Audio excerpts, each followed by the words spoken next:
a journey of self-discovery. A year later, it became a journey of remembering. Yet, what I know now is back then I was still seeking. And what I've come to know now is that it's the journey of seeking that brings us the silent, slow stillness of acceptance. And therein lies our own innate wisdom. It's my mission now to eradicate the glorification of hustle culture, as it was my drive in entrepreneurship that led to a greater whole, and that's because I was outsourcing my sovereignty rather than looking within. So let this be your invitation to take a deep breath in and remember that at any time we can shift our thoughts and our feelings to create the outer world in which we wish to live. Soul Seekers, it's time to grow. Let's go.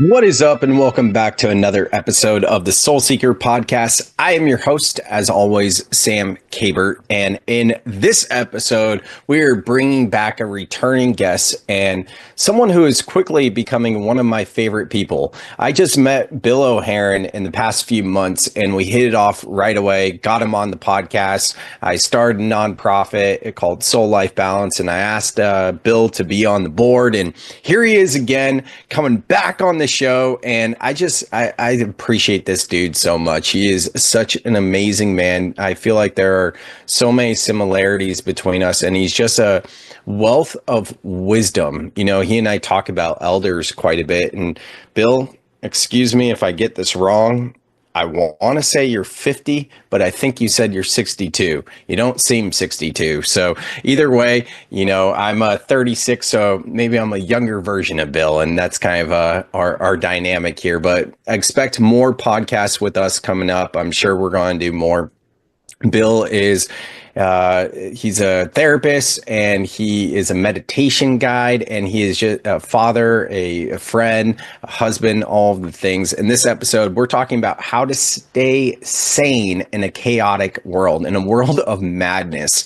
You know, a lot of what we speak about in this podcast is so many people right now are just getting caught up in anxiety, worrying about the future and everything that's going on in the world. And that's kind of the agenda at large. You know, it keeps you from maintaining your vibration. It keeps you in a lower state, a lower frequency, if you will. And I personally do believe that it's 100% not selfish to prioritize yourself first. And for some reason, so many spiritual seekers feel they agree with that, and they would agree with that, and they do think they're prioritizing themselves.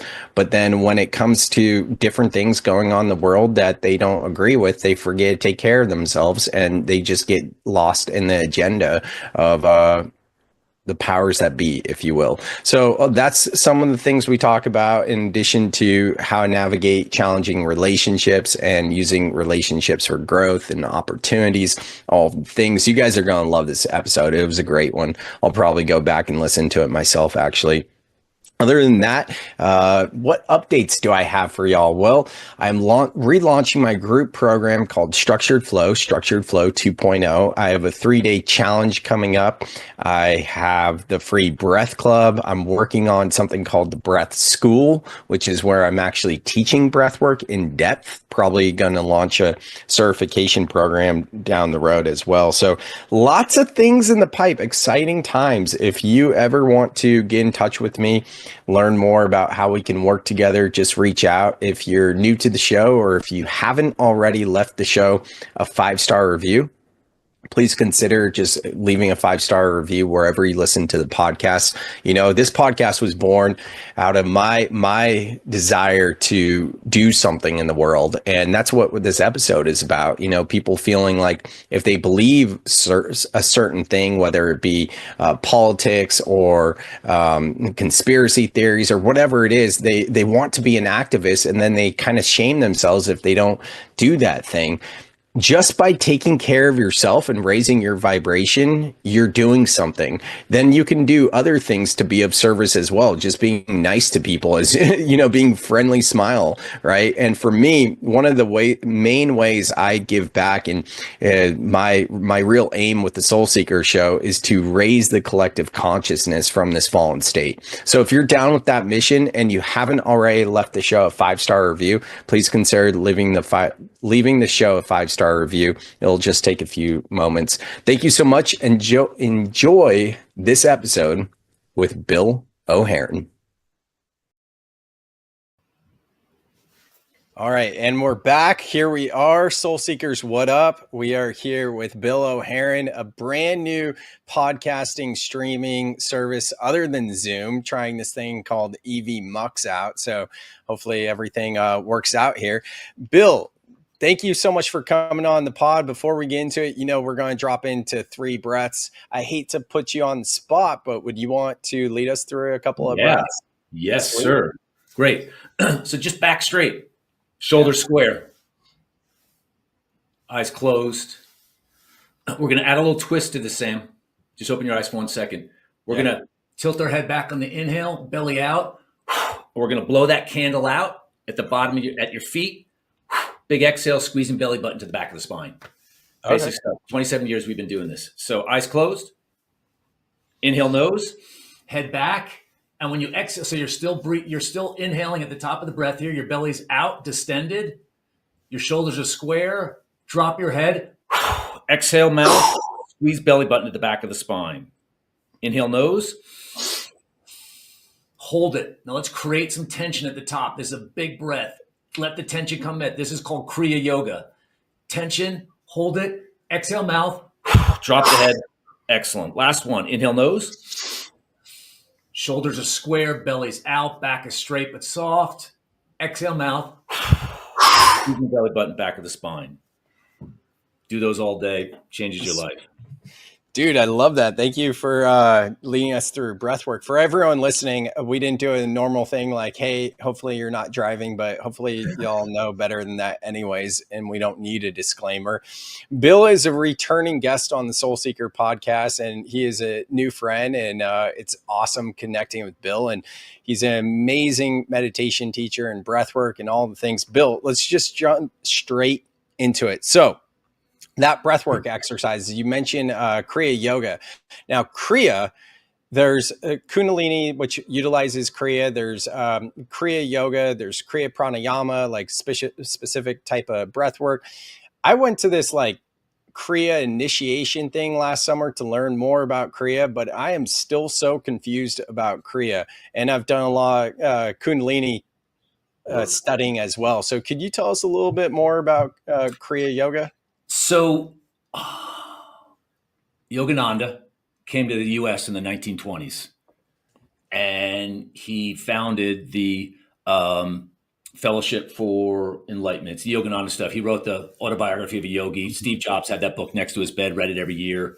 And at Steve Jobs' funeral, he got 500 folks were at the funeral, and they all got that book, Yogananda's book, Autobiography of a Yogi. So he basically took the old world India yoga practice is brought into the U.S. and the underlying and all the foundation is Kriya. It's just one of the let's say topics that they teach. Kriya Yoga is the tensing and the releasing, tense release, which you start doing when you beginning. It's like the foundational stuff before you do deeper other levels of yoga. So Kriya is just a word. Kriya is just a word, and in my understanding, and again, this is from Yogananda stuffs.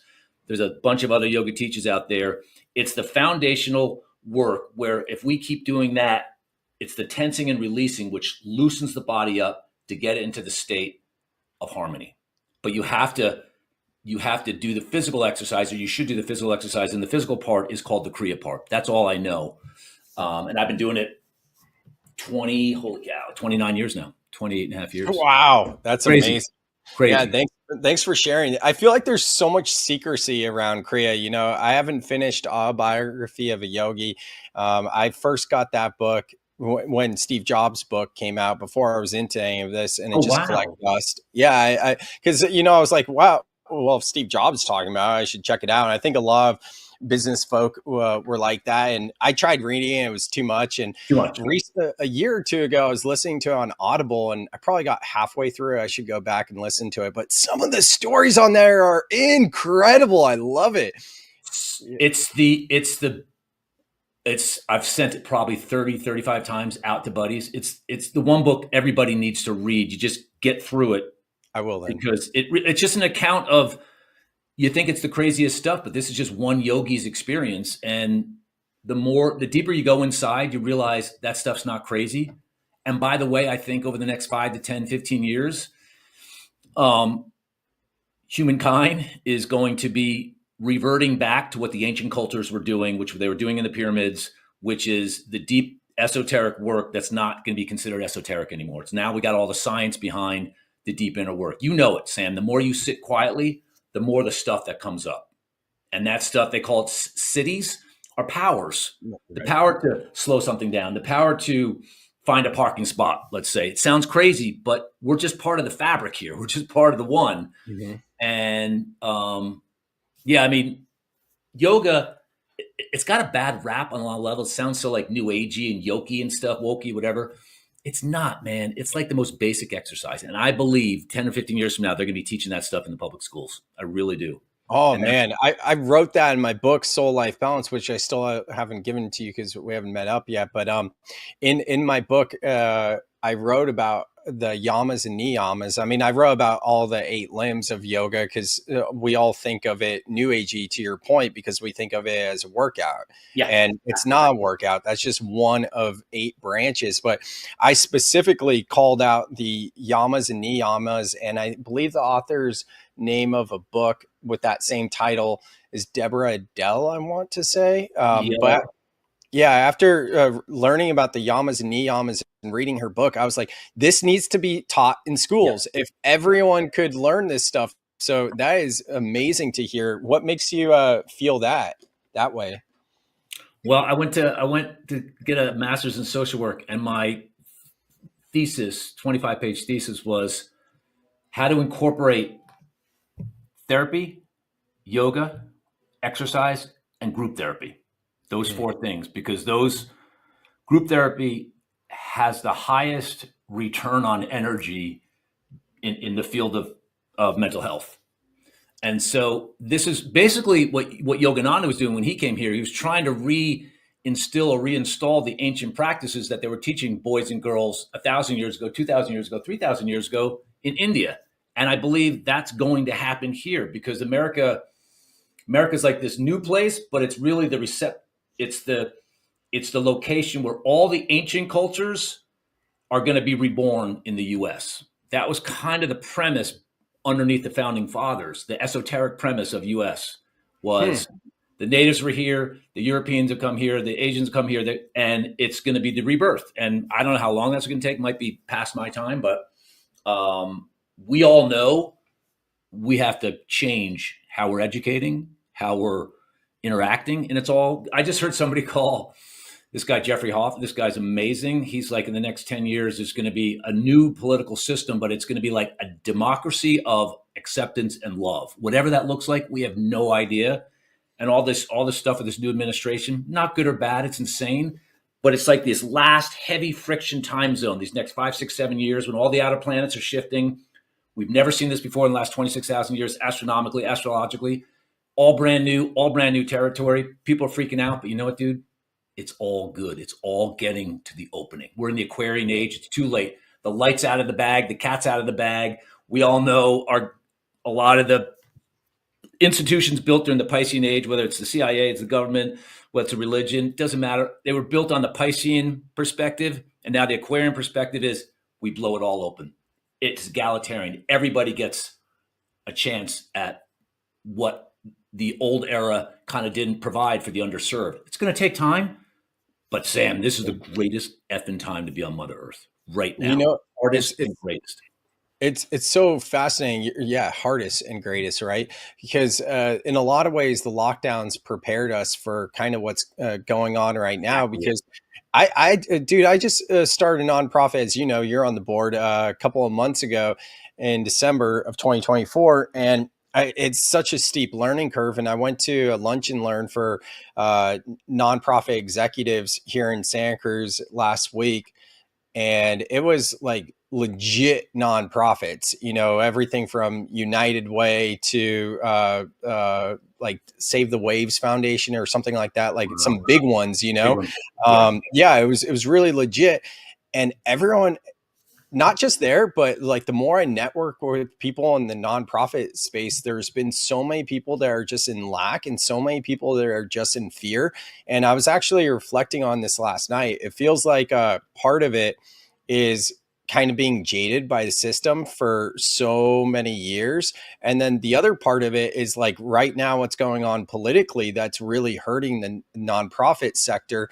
And it's just like every which way people are complaining about the current administration. And I'm not going to share my political beliefs because I just don't feel called to, other than go RFK. That's about as deep as I'll go there. But the point being, like, I have so much sympathy and empathy and compassion for all the different types of communities that are being affected right now with the current political administration. How can people utilize what we've learned in the pandemic and maintain their own energy versus getting lost in the fear? Wow, man! If we get that potion, get it right, we could sell that potion. I come. The one thing we all know, and somebody said this to me 15 years ago in the therapeutic space. There's only one thing in the world we can control, Sam. One thing. What is that? Yourself. How you feel. Yeah. And every action we take 24/7 is based on how we feel, not what we think. What we think is driven by how we feel. I feel slightly less than. Okay, so what's that going to create? A little bit of stress. It's going to create new thoughts of feeling less than. And so I'm going to behave less than. So I'm going to find stuff on the internet, and it's going to be stuff that's going to remind me I feel less than. All we can do is, I was just telling my daughter this an hour and a half ago. She's 27. She's like, I'm almost 30. I'm like, here's the thing. How much time do you spend dialoguing with your inner self? How long do you, hey, heart, how you doing? Hey, kneecap, how you doing? Going inside, go inside your body, call in more light. People are like, oh, that's so esoteric. I got to wake up and I got to deal with all this stuff. Yeah, you got to deal with stuff. You got to go shopping. You got to do the traffic, all that stuff. But now more than ever, there's so many photons. There's so much light hitting Mother Earth right now. It's different than it was 5, 10, 15, 20 years ago.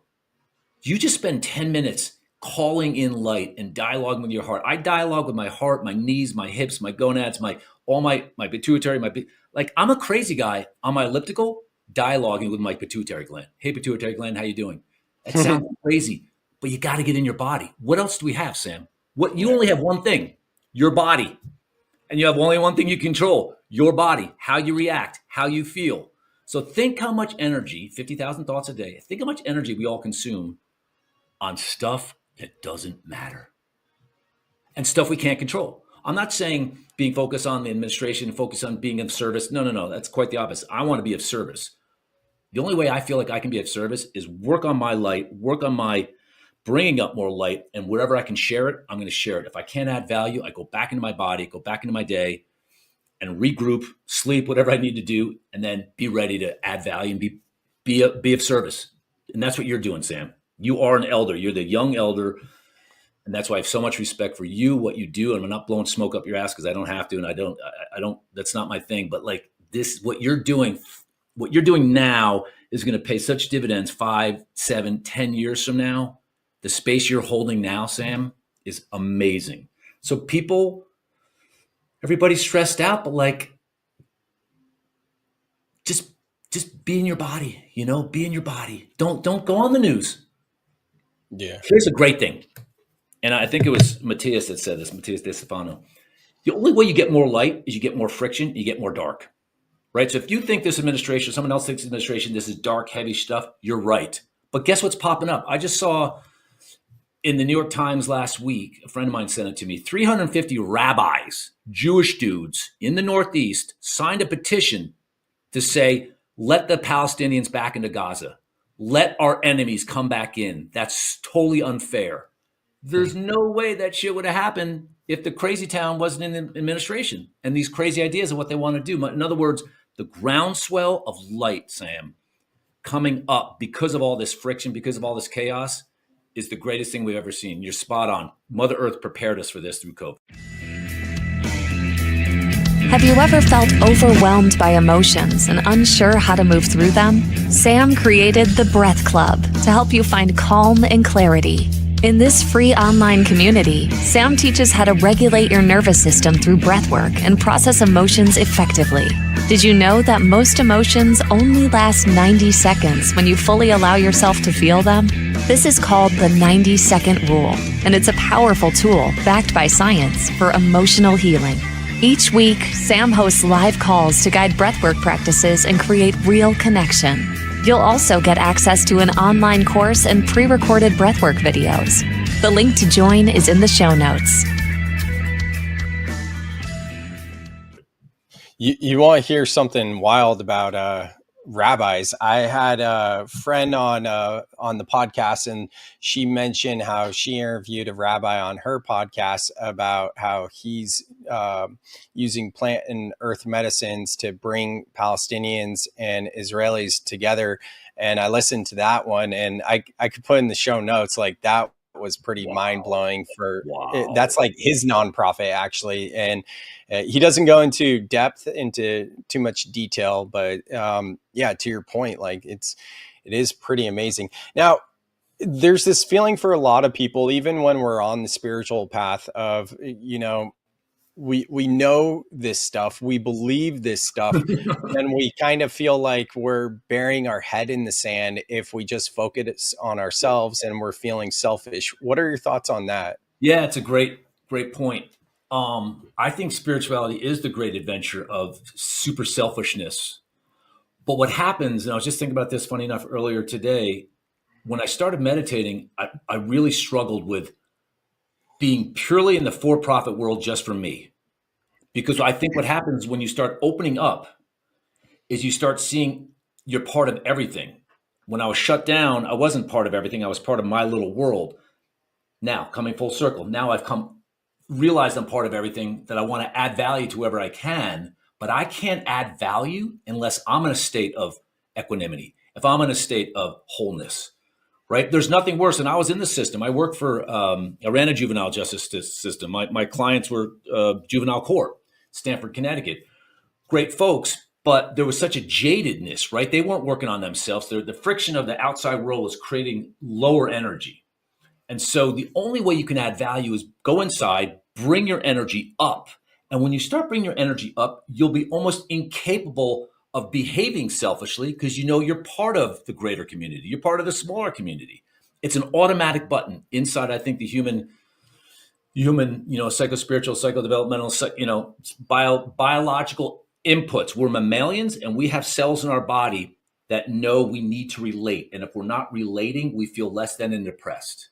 This is part of my book, is the science of mammals are different. They're not like reptiles or birds. Birds hang out together, but as mammals, we have to be connecting.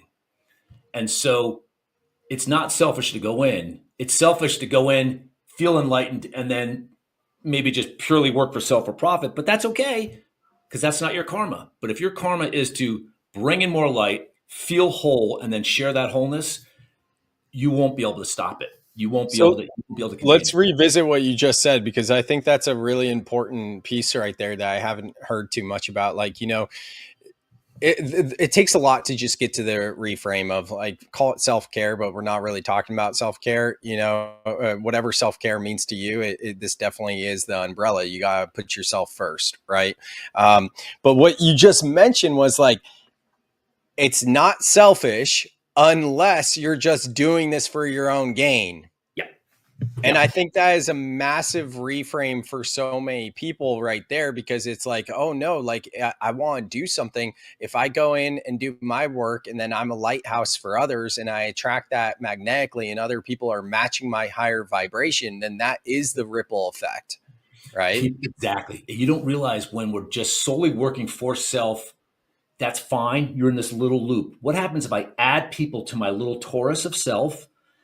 The torus becomes bigger, right? So work on self, And then you realize, oh, if I add a little bit of a drop to the outside world for the benefit of others, it can be a selfish want of other people to pay attention to you. That's fine. If you're driven by the selfish want of having the outside world pay attention to you when you're doing your non-selfish work, that's fine.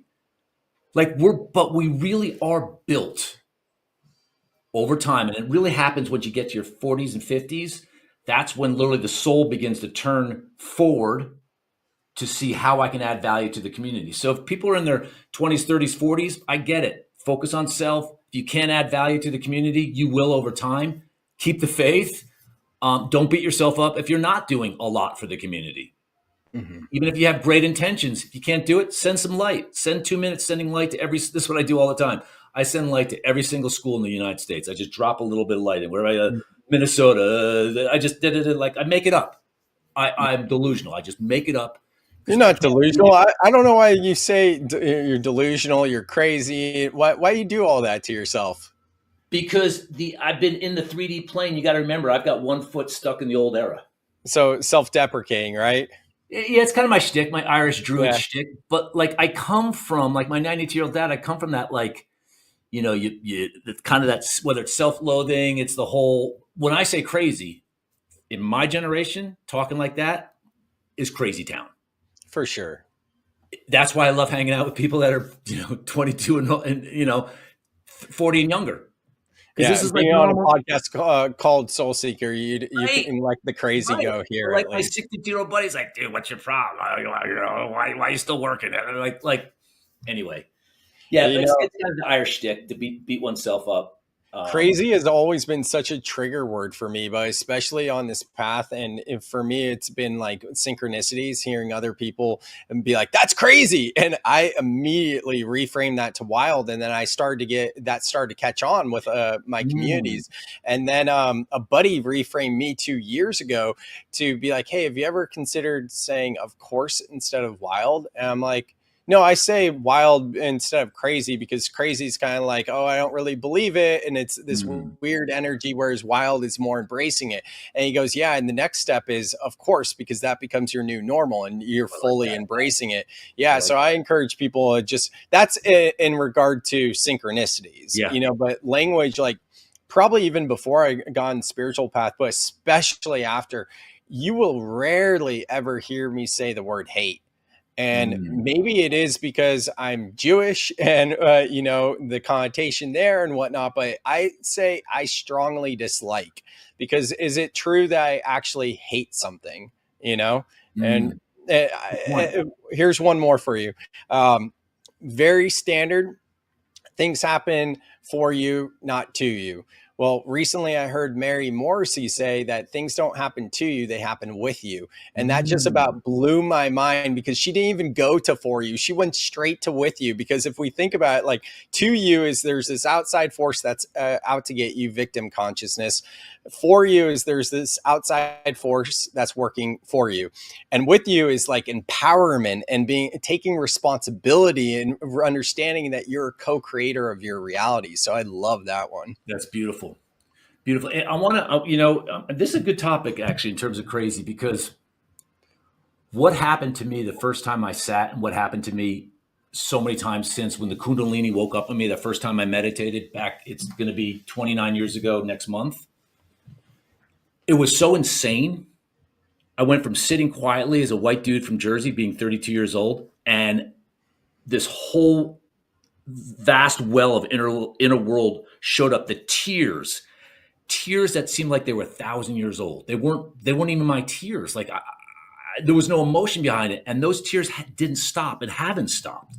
So I can safely say what happens when this Kundalini wakes up in people, different versions of it, different intensities, was so intense and so 3 standard deviations beyond anything I'd ever experienced before. Maybe I have to look at that word, because that stuff is the norm. If you look back at the ancient cultures and what all the initiation processes were, what they were doing in the pyramids was that, all this initiation. So that was just a normal initiation that hadn't really met the modern world. So I was kind of like, the modern world was here, and I went back in time, and now I've been trying to bestraddle those two worlds. And that's been a very challenging thing for the last 28 years, to be raising 2-3 kids in the suburbs, white suburbs, and at night having past life experiences of being Native and being on the ground with snot pouring out my nose in the fetal position, and waking up the next day and going back to my job. I was like, talk about two different worlds, right? So I guess that's why crazy comes easy in terms of the terminology, but I like how you're reframing that a lot. Seriously. Well, of course you were at the time a 32 white dude in New Jersey, experiencing the Kundalini awakening. And when I was 31, that was my Kundalini awakening. And I'm a white dude with family from Jersey. My mom's from Jersey. So of course, that's not crazy. Of course. Right. Yeah, of course. I got to start doing that. I think I'm going to write that on my post-it. I got a few post-its here. Joy. It makes it fun. It makes it fun. So thank you. Man, I lost my train of thought there, because you had a lot of really good stuff that I wanted to comment on, but I chose that one first. Can I follow that thread for 1 second? Yes, please. Yeah. So really my if I've had a mission, it's been kind of a mission light, is holding space for other people to go into that world inside themselves. Knowing that I feel like I'm an ambassador, right? Like, come out of your left brain, which like is a bridge. What's that? I say bridge, like a bridge. Yeah. Exactly. Right. 50,000 thoughts a day, right? They're all stressing you out. Great. Let's get quiet. Let's breathe. Let's go back to 4th grade. That's where we start. That is my zone, 4th grade. I just did it last week for a new client. And it's mind blowing what's in there. And so the gift of craziness. You did what, Bill? Sorry, you did what for your new client? Take him back to 4th grade. That's all I do. My first thing. So if you and I you're like, oh, I want to do some counseling. Great. We chat for a little bit, 10, 15 minutes. I go, let's close your eyes. How are you feeling right now? I'm feeling stressed. Great. Close your eyes. When was the first time you felt stressed?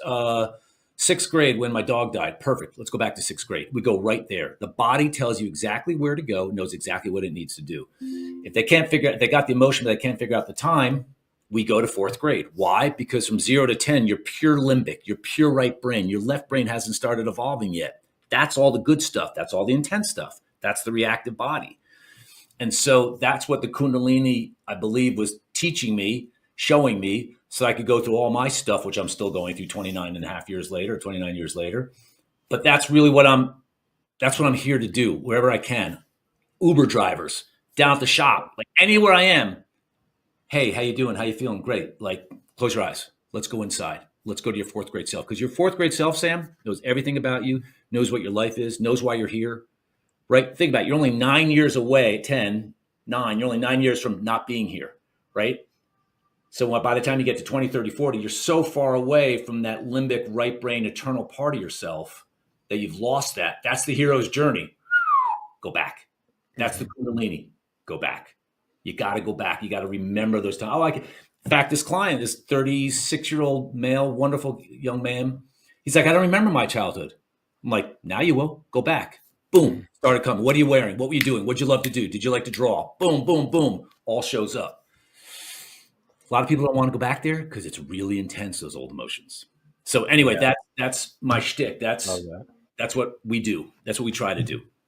No, I love that. That's similar to what I do with my clients with MER and timeline therapy and kind of reprogramming subconscious.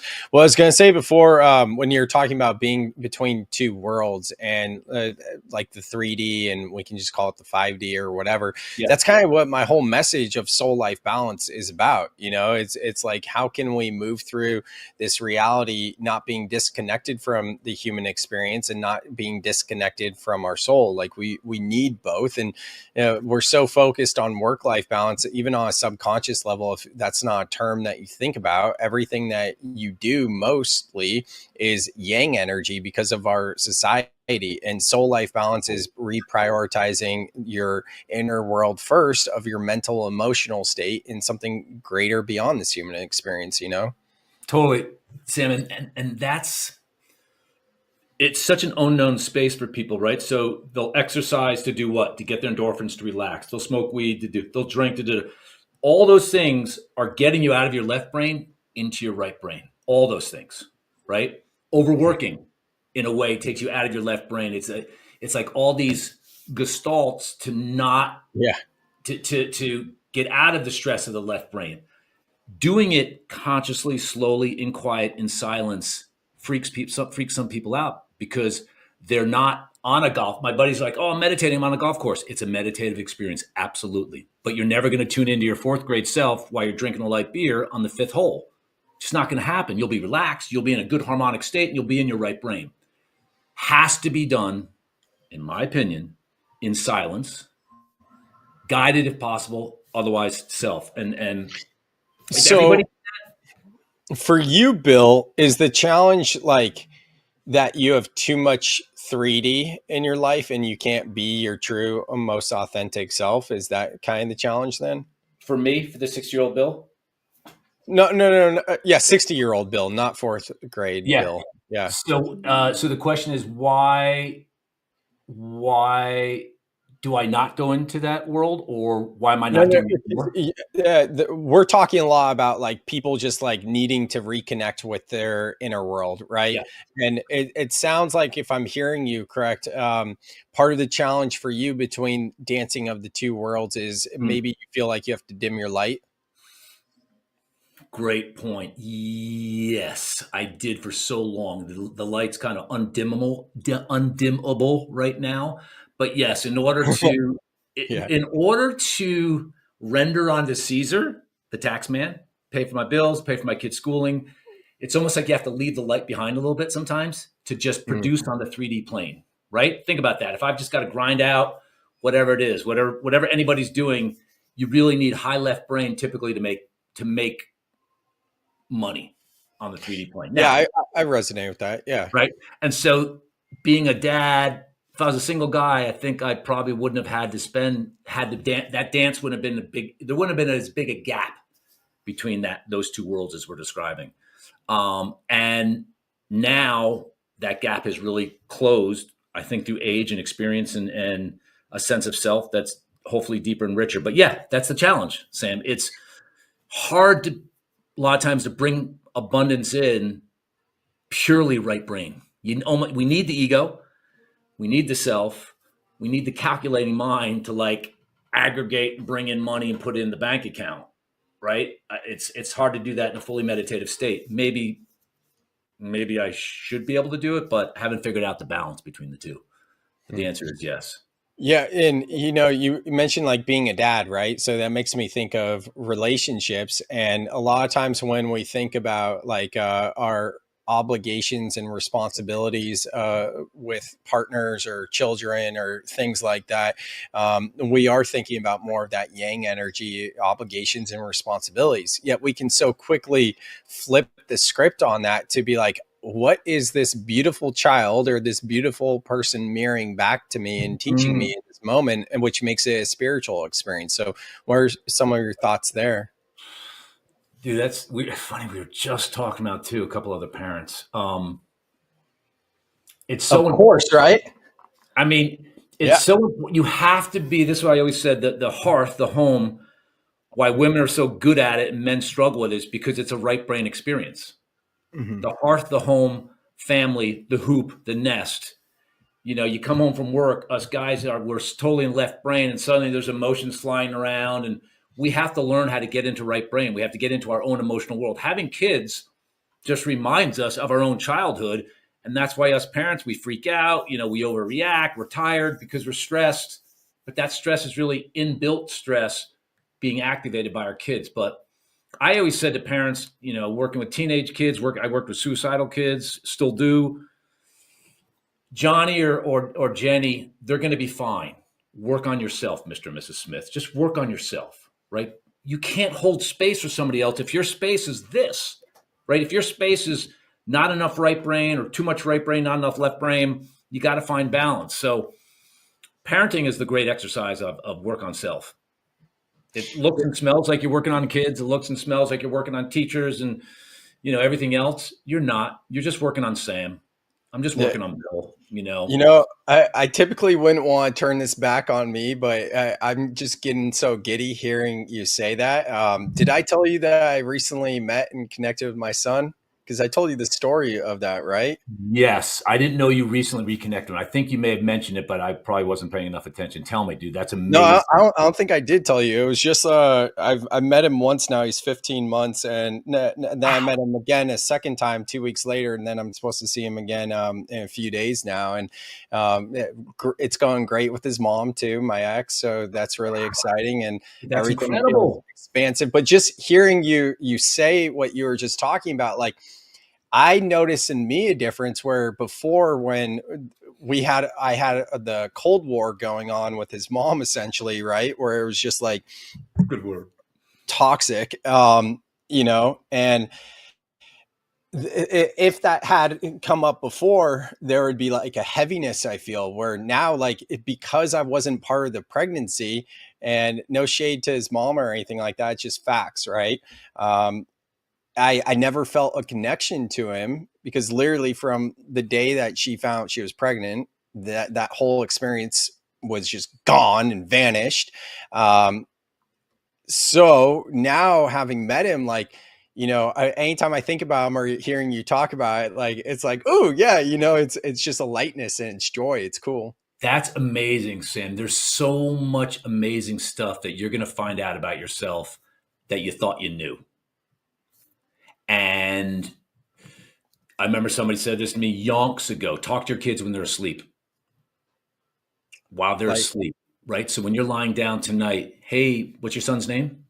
Jimmy, Jimmy. Like you can talk with him, Jimmy Buckets. Jimmy Buckets, like dialoguing with him 24/7 without him even being around. And you know what? It's in the field. That's super exciting, man. You're just going to learn so much about you. It's the most beautiful thing. It's a hard thing. It's a beautiful thing. Hard, maybe hard isn't the right word. Maybe we make it hard as parents because we haven't done our Right. work. But you're already much further along the self-development curve than we all were back when we were your age. It was a different time. There was less light on the earth. It's a beautiful thing, Sam. It really is. And so this is a great stat. 80% of what kids pick up between the ages of 0 and 10 is what? 80% of what they pick up from the family, from the parents is what? What they are taught, what they hear. What's the answer? Nonverbal. No. Oh, well, that's the same with adults. Yeah, like 67%, right? Something like that. But think about that. From 0 to 9, they're pure limbic. They don't have a rationalizing filter. They don't have a egoic, block to stop new information from coming in, right? So he's absorbing how you feel about yourself, how you feel about the world, how you feel about people that are purple, that are green, that are blue. It's amazing. He's absorbing. The name of my book was going to be The Space in Between. You absorb, actually, biomagnetically, you absorb your parents' world. They don't even have to be in the same room or same house. And so it's super powerful. So that's why you're going to be even more focused on who you are, your development, you being your richest, deepest self, because you don't even have to be around him. The richer and deeper you become in your life, the more harmony you create in your life, he's in your DNA. You're connected forever, eternally. Yeah. If you're looking for a powerful and transformative experience for your next event, consider bringing in Sam Kabert as a keynote speaker. Sam's message of soul life balance and his expertise in mental health and mindfulness resonate deeply with audiences. He not only inspires with his story, but also offers practical tools like breathwork to help attendees regulate their emotions and reconnect with themselves. You can even have Sam lead a guided breathwork journey, creating a truly unforgettable experience. To learn more or book Sam for your event, check out the link in the show notes to book a call with Sam now. What's super fascinating is that whole time, like during the pregnancy or even after he was born, I mean, I entered medicine ceremonies, meditation, breath work, so all kinds of different modalities, channelers, trying to connect with him or just like drifting to sleep at night. Exactly what you're saying, like try to communicate. And I was like, kind of sometimes like when we feel like we're talking to God or higher or our guides or anything like that, or higher self, it feels like a one-way conversation. You don't get the feedback for synchronicities, you know? Totally. So we're going to have to do a natal chart read on him. Oh yeah. We'll do that another time. Yeah, dude, Anyways, so in terms of relationships, like literally, it's, of course I bring this up, right? You know, that sent my whole life implode in 2023 when all that went down. And it was one of the most challenging times of my life. And I started this practice probably 8 months into it or so, 6 months, I don't know, of seeing others as a reflection of myself, and kind of like IFS parts work. It was like, wow, I'm starting to see the physical manifestation of my inner parts in these relationships. And I did this crazy. I did this. That's like Inception, like the movie Inception, like it gets fed in our mind when we're in a conversation. You ever listen to a podcast or anything and you hear people starting to use the same words together? That's all that is, right? Yeah. They're just picking it up. It's entrainment. Yeah, entrainment. Yeah. So, anyways, I did this wild experiment of basically being like, okay, if I'm in a conversation with someone else and I notice that is either flooding my body with warmth, you know, like a trigger type sensation, or it's just something that feels very alive, then I'm like, where's that in me? And if and when I found that in me, there was a specific person that I was working with. It started to transform that other person's reality with nothing to do with myself and that other person, me just doing my own work where it was showing up on that other person. And then I went through this whole cycle of like self-gaslighting till ultimately I was like, no, this is real. And then I made it a thing of like in my morning prayer to be like, I see others as a reflection of myself. And when I intentionally do that, to your point, like whether it's an Uber driver or whoever, you know, realizing that they're all a reflection of yourself, it changes how you view reality. It's mind blowing. It really is. I mean, that's what the word namaste means, right? Yeah, that's true. Yeah. I mean, I see the soul in you. I see that you and me, or me and you. It is mind blowing when you watch yourself in the world on a daily basis, right? You're walking into a space. How you feeling, right? Oh, I'm feeling engaged, right? And you know, the hardest thing about relationships, the hardest thing about marriage, the hardest thing about, you know, working with a boss, kids, all that stuff is I'm not married to my wife. I am married to my reactive body that my wife wakes up. My And so I'm married to my reactive body, to the matriarch, the feminine energy, the yin, right? It's this universal energy, right? My mom browbeat the F out of my dad. They're still married. They're still together. They're both in their 90s. They're great human beings. But my mom browbeat the F out of my dad for my entire life. So I went out into the world prior to kind of waking up and was defensive with the feminine energy. Well, that was just because that was my archetype. That was my relationship, right? So my wife kicked all that up. I'm married to my relationship to men, the patriarchal energy. I'm married to my sense of self, and I'm married to my understanding of relationships. I always thought it was my wife. No, I'm reactive body all the time. That's all I'm doing, Sam. That's all there is. So find the right person that has the propensity, the proclivity to grow. Like that's my first thing. People are like, oh, how do you choose a spouse? Find that person, keep doing stuff that you love to do, whether it's cooking classes or golf or whatever it is you love to do. Be in the space that you're happy and creative and feeling good. You'll meet somebody in that creative space, and you're not marrying, besides the reactive body of yourself, you're marrying that person's ability to grow together and separately. It's a hard thing to find. It's a hard thing to fully understand. You don't know it. Talk about the great unknown. But just realize when a marriage begins, so much is beginning with it. Strap yourself in. Like two people together in their 30s, 40s, doesn't matter, right? So, right, no kids, blah, blah, blah, right? Then they get married. The whole dynamic goes from yang to yin once you get married. Once you become married, it's a yin experience. The woman rules the roost, period. End of story. Now you have kids. They call that throwing a hand grenade into the relationship. Kids. Holy cow. another kid, right? So suddenly how you were parented and how your partner was parented, two different worlds. Talk about Cold War, they come into play. All this stuff comes into play, all your reactive body, right? So it's this great cauldron. I'll just share this because this might help someone that's listening who's resonating with this. My mom recently brought up a really good point, and I think I actually initially shared this with her, but I didn't make the deeper connection.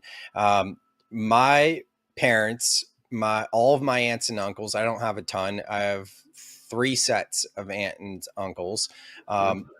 So including the 3 sets, including my parents, that's 4 sets. So in my immediate family, no one's ever been divorced, which is like so rare these days. Yeah. And then in my ex's family tree with her aunts and uncles, she's got, I think, 5 or 6 total sets, including her parents. All of them have been divorced and remarried in probably multiple marriages. And there's been estranged partners with kids and things like that. So my mom made this really good connection as we're reconnecting with my ex as a family, because we have great rapport with her family. And, my family's hanging out with her family. And it's just it's like nothing changed, but that's a whole nother story. Point being, my mom made this connection being like, well, there's a different worldview. That's kind of their norm. And this is because our family's this is weird, and it's for our family, this is not the norm. This doesn't happen in our family, but in their family, that is the norm. So That's I'm glad amazing. you brought that up. That's a really interesting dynamic. Yeah, we inherit a lot of things. We inherit our disposition. We inherit our sensibilities. And one thing to be clear too, marriages ending in divorce typically are the greatest thing that could happen. There's so many divorces that had to happen because it just wasn't built right. It was built on the wrong foundation, and it was built. I mean, the data is staggering. You get married before you turn 27, at least in the old days, the chance of you getting divorced was super high. Get married in your early to mid 30s, the rates of divorce go way down, right? So the point is, a lot of people need to get divorced because it wasn't the right thing to begin with. Yeah. And I think there's a whole nother side of that where it's people stay in marriages because they're afraid to get divorced, and then they don't actually spread their wings and become that acorn into the oak tree, And that's what my parents experienced, whereas they just, they were compatible, which was fine, but it wasn't a deep relational, set. And my mom's like, well, I don't want to be alone, so screw it. And that was 30 freaking years ago.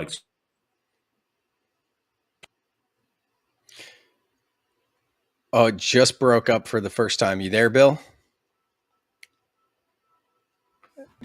How about now? You got me now? Yep, we're all good. I mentioned, first time doing this new platform. Did it disconnect you or something? Yeah, I think it was, just disconnected, but I'm good now, I think.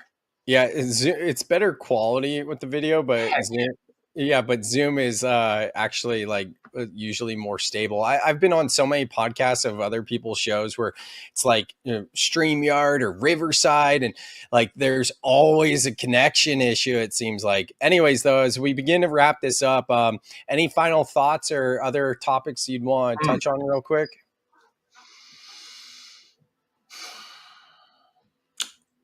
Nothing specific, Sam, but just in deep appreciation, right? I think deep appreciation is not necessarily, it's the state we need to kind of get to, because that creates harmony on the inside and outside. But I really do have a deep appreciation for anyone that's listening, but the work you're doing and what your intentions are, because they match what the intentions of all of us that are seeking more light and wanting to share more light. And listen, there's a trillion different versions. There's a trillion podcasts out there. There's a trillion ways to look at your natal chart, all that stuff. It's all good.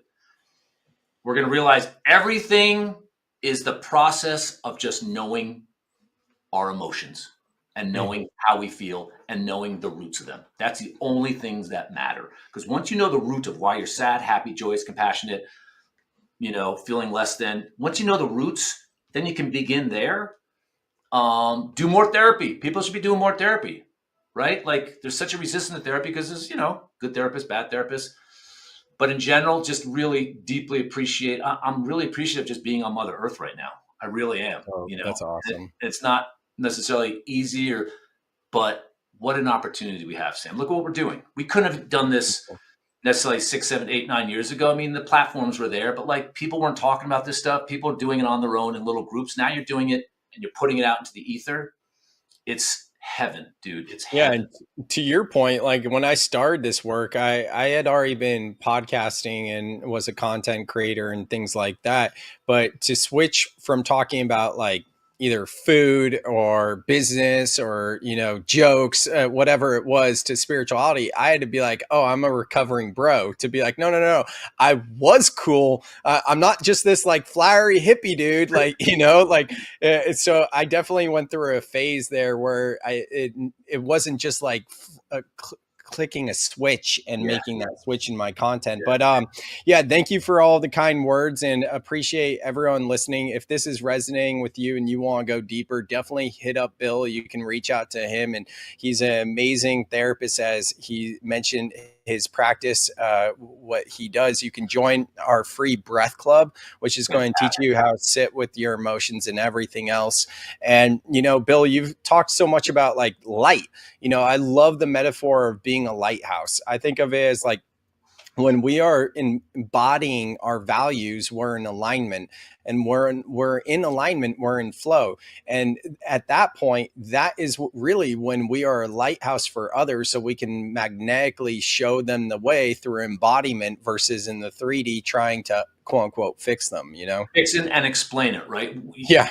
Enlightenment is not some other thing, some other place. Enlightenment is right here, and it's an experience, it's a feeling, it's not a thought. The thoughts come after. And what's interesting is I've had to teach myself how to pretend there's light, like, or to just imagine light hitting my body. Like I had to practice being in my body. And I've been doing this for so long. And it's really only the last 18 months, 2 years, where I've been literally spending much more time just imagining light hitting me, like all day, as much as I possibly can. And it's almost like we have to teach ourselves how to relax, how to be in our body. Yeah. Like, I'm going to do that. I'm going to do that today. I haven't done that in terms of like visualizing light hitting my body. I'm going to do that today. Here's what before we hang up. Yeah. Go on the internet and take a look at your pineal gland. Take a look at your hippocampus. Take a look at what the pituitary gland looks like. Take a look at what your thymus gland looks like. Your thymus gland is the home of your immunity. Your T cells are made in your thymus gland. So your T cells light up in the bone marrow. T cells are young and they're not really producing. And then when you relax and focus on your thymus gland, the thymus gland starts to initiate the production of active T cells. Thymus gland, it's right here. Who's focused on it? Nobody. Thyroid gland, super important. Your solar plexus, your adrenal glands, your gonads. Like imagine those are the primary functioning glands that manage all the hormones in your body that keep you alive. And guess what? Nobody's paying attention to them. Yeah, it's true. People are going to want to know this. So it's pineal gland, thymus gland, pituitary gland. Was there another? Hippocampus. That's what I missed. Yep. Yeah. Your pancreas. Cool. Your pancreas. This is starting to become a lot. That's right. Start with the pituitary gland, hippocampus, and pineal gland. Start with those three up in your brain. You'll be good. Yeah, I mean, you had me at focusing in the brain, and then we moved to the chest, and now we're moving even lower in the torso. I'm like, wait, I thought we were in the brain. Let's just focus like one energy center. The pituitary gland is your master gland. Focus on that guy. Talk to him. Yeah, for sure. Reintroduce I have a benign tumor in my pituitary gland. No kidding. Yeah, that's so a whole nother tonight. Go in there today. Hang out with it. Say, hey, tumor, what's up? What's your purpose? What do you need from me? What do you want from me? Dialogue with it. Be with it. Cool. I will. Sweet. Peace. All right. Well, Bill, this has been awesome. Thank you so much for taking the time. Thank you for everyone listening, and we'll do this again soon. Love it. Thank you, sir. Thank you so much for listening to the very end. I hope you got so much out of this. If you're feeling all the emotions and different things stirring up, and more than anything, community. Community is so important to grow with like-minded people. So I would invite you to join my free Breath Club community. If you're someone that feels like you're kind of lost on this path, or you would like some people that are in a similar vibration with you, and even some free coaching, because that's what goes on in the Breath Club too, then reach out to me, or just go straight to the show notes and join the free Breath Club. It's completely free, guys. Other than that, thanks so much for listening, and I will see you on the next episode of the Soul Seeker podcast.